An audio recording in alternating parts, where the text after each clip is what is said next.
네, 안녕하세요, 여러분. 오늘 저희는 2025년 6월 10일자로 캐나다의 주요 흐름들을 좀 짚어보고요.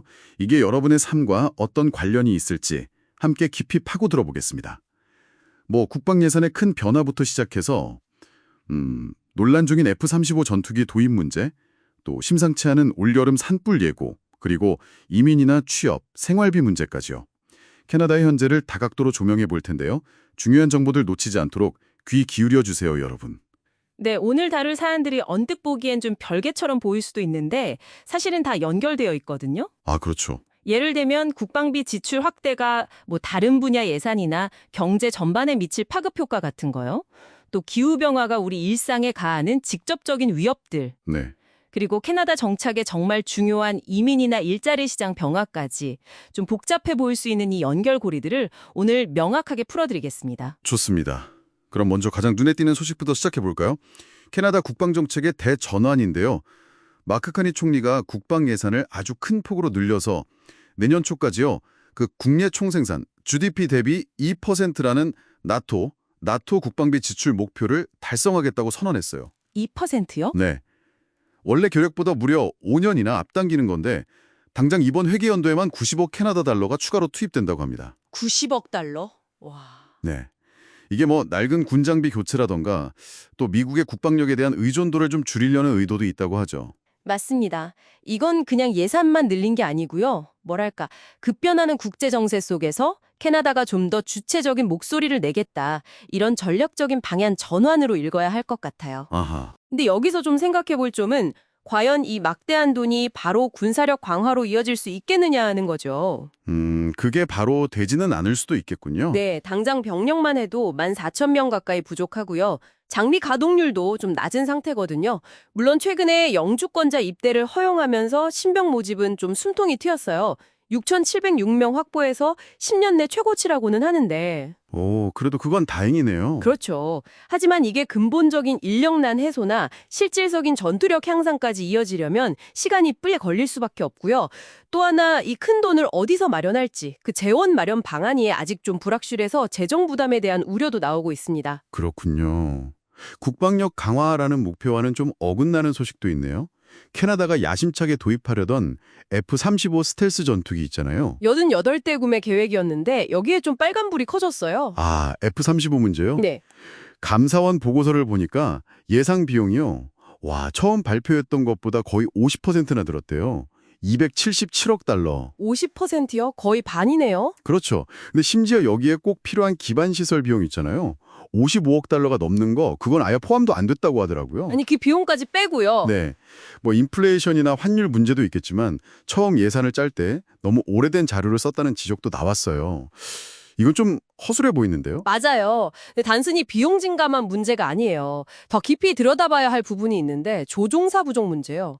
이게 사실 6년 전부터 얘기 나왔던 거거든요. 6년 전부터요? 네, 근데 아직 해결이 안 됐고 또 전투기 경납시설 건설도 늦어지고 있어서 추가 비용이 계속 발생할 거라는 점입니다. 아, 이건 F-35 도입 사업 하나만의 문제가 아니라 어쩌면 캐나다 정부의 대규모 사업 관리나 조달 시스템 전반에 좀 문제가 있는 거 아니냐 이런 신호일 수도 있습니다. 네, 그럴 수 있겠네요. 결국 국방력 강화라는 큰 목표랑 현실 사이에 좀 간극이 보이는 거죠. 그래서 야당 공세도 거세지고 있어서 정치적으로도 꽤 부담이 될 겁니다. 네, 이렇게 국방 예산과 조달 문제에 관심이 쏠리는 동안에 또 우리 일상을 직접적으로 위협하는 문제가 다가오고 있습니다. 바로 올 여름 산불인데요. 아, 산불 문제 심각하죠. 네, 캐나다 대부분 지역이 평년보다 더울 거라는 예보와 함께 심각한 산불 위험 경고가 나왔어요. 특히 브리티시 컬럼비아, BC주나 엘버타, 서스케처원 같은 서부 지역은 7월부터 날씨가 아주 건조해져서 위험이 매우 높고 8월에는 더 심해질 거라고 하더라고요. 7, 8월이 고비겠네요. 네, 벌써 5월 말까지 피해 면적만 해도 지난 10년 평균의 3배라고 하니까 걱정이 많이 됩니다. 네, 이건 이제 정말 남의 일이 아니에요. 우리 인간 활동으로 인한 기후변화가 캐나다를 전 세계 평균보다 2배나 빠르게 덥게 만들고 있다는 명백한 증거라고 봐야죠. 2배나요? 와... 네, 이런 심각한 산불은 여러분의 안전이나 재산은 물론이고요. 그 매캐한 연기 때문에 호흡기 질환 문제도 생기고 또 관광이나 농업 같은 지역 경제에도 타격을 주잖아요. 정말 광범위한 피해를 주는 거죠. 맞아요. 연기 때문에 힘들었던 기억이 다들 있으실 거예요. 그렇죠. 어쩌면 이런 극심한 산불 시즌이 이제 뉴노멀, 그러니까 새로운 일상이 될 수도 있다는 현실을 좀 받아들이고 장기적인 예방책이나 대응책 마련이 정말 시급한 상황입니다. 네, 정말 그렇습니다. 자, 마지막으로 캐나다에 계시거나 오실 계획이 있는 우리 한인 여러분께 좀 더 직접적으로 와닿을 소식들을 모아봤습니다. 이민 동향부터 좀 볼까요? 네, 이민 소식 중요하죠. 최근에 연방정부의 주요 기술 이민 시스템인 엑스프레스 엔트리 추첨에서 500명의 초청장을 받았고요. 또 온타리오 주정부 이민 OINP 프로그램에서는 10차례 추첨을 통해서 3,719명이 영주권 초청장을 받았습니다. 오, 꽤 많이 뽑았네요. 네. 그리고 앞으로 불어 사용자 이민을 전체의 12%까지 늘리려는 움직임도 좀 주목해 볼 만합니다. 아, 불어 능력이 점점 더 중요해지는군요. 네, 맞아요. 이민 문호 자체는 계속 열려 있는 편인데 말씀하신 것처럼 특정 기술직이나 특히 불어 구사 능력이 점점 중요해지는 추세라고 볼 수 있어요. 그렇군요. 근데 반면에 고용시장 상황은 좀 어둡습니다. 지난 5월 캐나다 전체 실업률이 7.0%까지 올랐어요. 이게 팬데믹 시기를 제외하면 2016년 이후 가장 높은 수준입니다. 역 7.0%면 꽤 높은데요? 그렇죠. 특히 청년 실업률은 14.2%, 그리고 학업과 병행하는 학생들 실업률은 무려 20.1%에 달합니다. 와, 20.1%요? 학생들 취업이 정말 어렵겠네요. 네, 그래서 캐나다에서 이제 막 학업을 마치고 취업을 준비 중인 유학생 여러분이나 또 새로운 기회를 찾는 이민자 여러분께는 이 청년 실업률 상승이 좀 더 민감하게 다가올 수 있겠습니다. 네. 일자리 문제와 더불어서 생활비 부담도 여전하죠. 전국 평균 주택 가격이나 일부 지역 임대료가 아주 약간 내리긴 했다고는 하는데 뭐 토론토 같은 대도시는 아직도 집값이 상당히 높잖아요. 맞아요. 체감하기는 어렵죠. 다행히 정부가 여름 동안 청년들에게 일 경험을 제공하는 캐나다 서머 잡스, CSJ 프로그램을 6,000개 더 늘리긴 했다고 합니다. 아, 그건 좀 긍정적인 소식이네요. 네, 하지만 전체 청년 실업 규모를 생각하면 이게 얼마나 큰 도움이 될지는 좀 지켜봐야 할 것 같습니다. 그렇죠. 제한적일 수 있겠네요. 그리고 미국 방문 계획 있으신 캐나다 시민권자분들은 좀 유의하셔야 할 점이 생겼어요. 아, 뭔가요? 미국에 30일 이상 체류할 경우에요. 사전에 등록하고 지문을 제공해야 하는 요건이 강화되었습니다. 아, 30일 이상이면 등록하고 지문까지요. 좀 번거로워졌네요. 네, 미리 확인하셔야 할 것 같고요.